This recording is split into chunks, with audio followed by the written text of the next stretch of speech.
I wanted to ask you, you shared something with me about the time when God spoke to you in Switzerland. And I thought you could share that with us kind of as a segue into what we want to talk about. I was a young pastor back then, and I was very ambitious. I want our church to grow, all right, numerically, as well as in their growth with the Lord.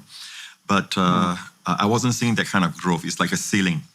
We hit a few hundred, and then it was hard to go from there. And I was thinking, what's the reason? The year following, which is a vacation that I had with my wife in the Swiss Alps.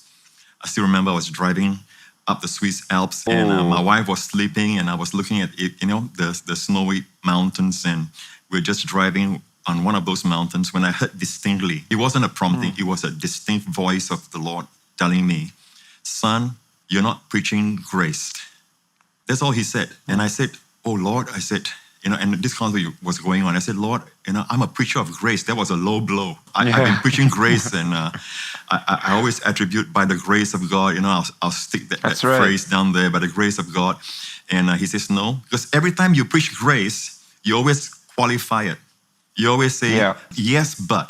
Yes, but." Yes. He says, "Son, yes, when you preach grace radically, only then lives will be blessed and transformed radically." So it's not grace plus. It's not trying to balance grace. It's grace alone, sola gratia. Well, I went back to church. I preached grace radically, and that's when I saw lives being transformed radically. Our church started growing numerically as well. And at that time, I didn't have a global ministry yet. But all that led to where we are today. And that's the only reason.